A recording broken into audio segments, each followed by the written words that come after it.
Hi, so in this video, I want to share some strategies to lead AI integration in your school. And the model that I'm using here is 3 levels of leadership. If you're not familiar with it, it comes from Scholar. I think 2011 is when it was released. And the basic idea is, as a leader, for instance, a school leader, we exercise leadership at 3 levels. Usually, we tend to think of leadership in terms of public leadership. That would be you standing in front of your entire faculty and giving a speech, or making decisions that impact the entire organization, right? That's public leadership. Scholar argues that there are 2 other levels. Private leadership is when we exercise leadership through one-on-one conversations, whether it's with a team member or a particular teacher. And even more importantly, according to Scholar, the core of leadership is what he calls personal leadership, which is the leadership that we have over ourselves and in our context over our own use of AI and our own approach to AI. So one matrix that you can consider using is this one. As you can see, it has 2 entry points, so that's 2 scales. So starting with the one on the left-hand side, the vertical one, the idea here is, as we go about our day as school leaders, as we do the things that we usually do and that we might have been doing for many years, if we have been a school leader for many years, now that we have those AI technologies available, there are some questions that should always be running on the back of our mind. The first question is AI for efficiency. Here the question is, whatever I'm doing, can AI help me do this more easily, maybe faster? Can I gain time that I can then reallocate to other tasks that might be more impactful for my organization? Second, whatever I'm doing, can AI help me do it more effectively? Here, the gain is not a quantitative gain of time, for instance, it's a qualitative leap. I now do things with more impact at a higher level. The third question is, whatever I'm doing right now, should I stop? Does AI allow me to innovate and do new things instead, things that were not possible, maybe not even conceivable before? Once I have made this determination, I might have a case where it's technically possible to use AI for efficiency, effectiveness, or innovation purposes. The next question is, I can use AI, but should I, right? And here you have this horizontal scale with 4 levels. The first level is considering non-negotiables. So whatever use of AI you have in mind, is it legal? Is it safe? Am I transparent in the way I use AI? If I can clearly check all of those,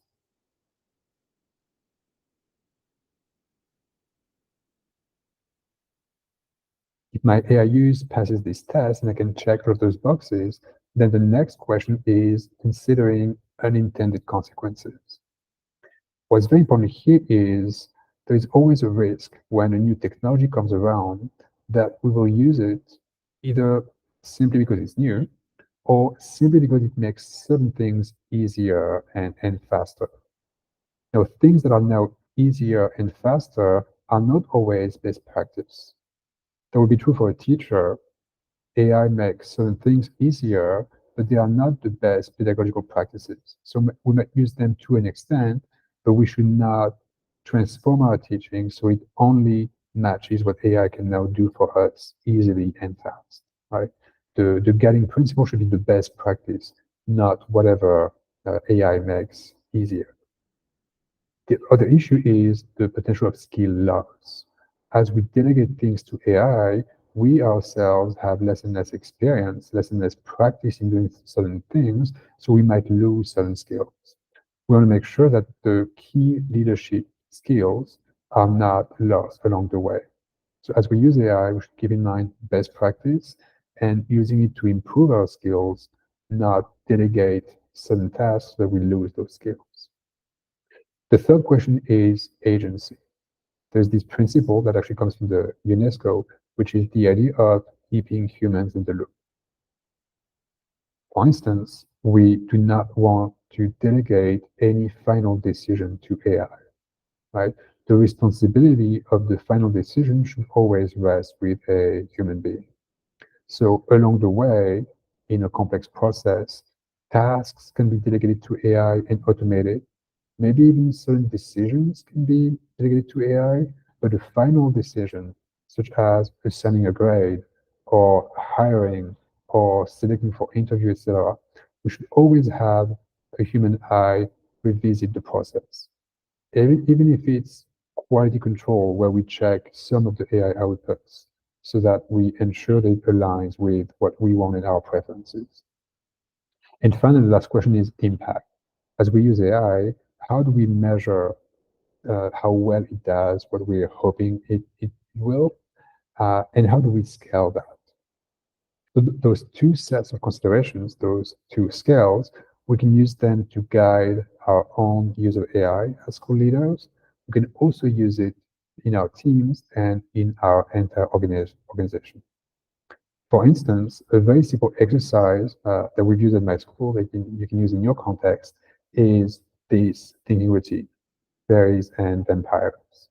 So a vampire is something that sucks your blood, right? It's something that takes a lot of time and does not have a comparable impact on your organization. So the question here is, you can ask it to yourself, your team members, or your faculty. What do you wish a robot could do for you? What are some things that are very time consuming, not that important? It would be great if an AI could do it for you so you can reallocate your time to other things. An example could be, you have the link here to a video. I'm not going to play it for you right now, but what this video shows is an AI assistant that reads your emails, summarizes them, then identifies which ones need a response, and finally writes draft responses. The video also shows you how to set up this assistant. This one is on Zapier, but you have things fairly similar on Shortwave, for instance. So that would be a good example of a vampire, right? Responding to emails takes a lot of our time as school leaders, does not always have the most impact on our organization, and is something that would be a good candidate for delegation. Fairies are the opposite. Fairies are things that are not possible yet, but we wish they were, because they would have such an impact on our organization, just they are not realistic. The question is, what do you wish a robot could make possible for you to do? Those are not things that the AI is going to do for us. It's sort of a superpower that it gives us. An example would be, can you have a link to a video here? An example would be a flow that allows me to give rich, high-quality feedback to teachers after every single class observation. So the video shows you how to do that, and it will show you in the end, the demonstration in the end, it will show you how you can go to any classroom, spend whatever time you have that day, 5 minutes, 10 minutes, 15 minutes in the classroom. And then as you walk out, just think out loud, say what you observed, and that's it. The flow behind this is going to turn your thinking out loud into a concise, well-organized, clear piece of feedback aligned with best practices when it comes to feedback, also aligned with your school philosophy of teaching and learning, and there will be a draft in your email ready for you to review and to send to your teachers. You can also keep a Google file portfolio of all your observations over time. So again, good candidate for a fairy. But the idea is you would model that, and then you would encourage your team to do the same, and then you would encourage your entire organization to follow along. So building on this, the second matrix you can use has two purposes. You can use it to sort of self-assess, do a status check. Where are we right now in our AI integration journey or process. And then once you have this information, you can plan your next steps. So you can see you have 3 domains. They are important because when we talk or when we hear about AI, when we read about it in educational context, the focus is oftentimes exclusively on teaching and learning. Now, that's obviously very important in the school, but there is more to AI integration than teaching and learning. Students can use AI and benefit from it. There are also risks of misuse by students. Teachers can use AI, benefit from it, or there are risks as well, but there are other domains, such as your administrators or your staff, whether it's marketing and communication, whether it's HR, whether it's finance, whether it's legal, etc. As a school leader, we want to keep in mind the different domains and actually all aspects of school operations that can be impacted by AI. And for each of those, there are at least 3 levels that I need to keep in mind. The first, and that's, I would say, a minimum, is risk prevention. Whether we're talking about students, teachers, leaders, or people in marketing, etc., that there are new threats, new risks that come with AI. For instance, misuse of AI by school leaders, so misuse of AI by someone in HR or by a student. So we need to ask ourselves here, scale of 1 to 4, have we not even thought really about those risks? That would be a 1.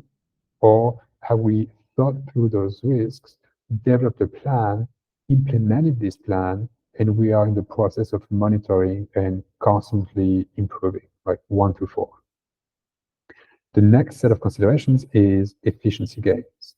So once we have made things as safe as possible, how can we use AI to make things easier, faster, and gain in efficiency, whether we are a student, a teacher, a school leader, or a staff member?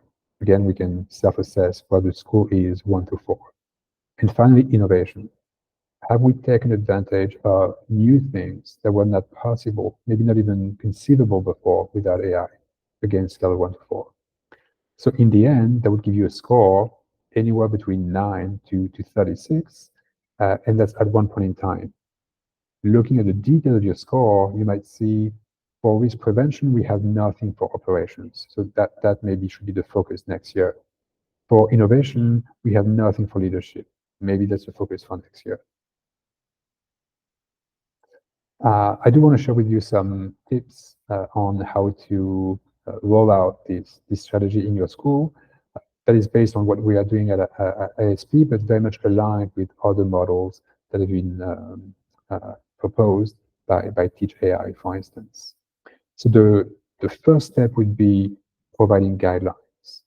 And if we go back to that personal level of leadership, providing guidelines would be sharing the principles that have guided your own use of AI.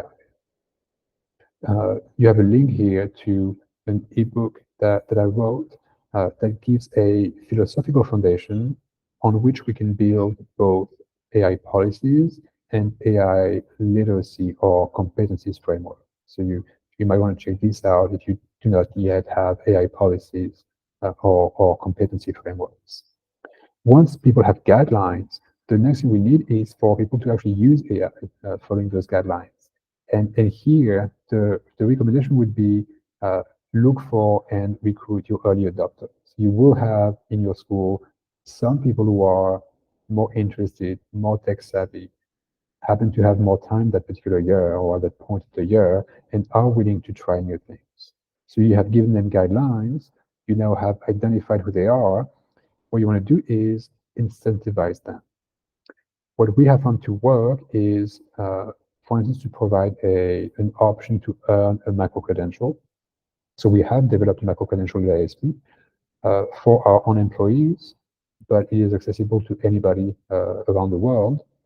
And what it does is it validates and gives people something to show for their learning and hard work. That is a portable certification. We have also found that paid subscriptions can be a good incentive. So asking people, what do you wish you could do with AI? And if you have a specific goal and you want to engage in an experimental trial with us, we will pay for your subscription. So you can trial this tool and let us know if it's something that is worth investing in.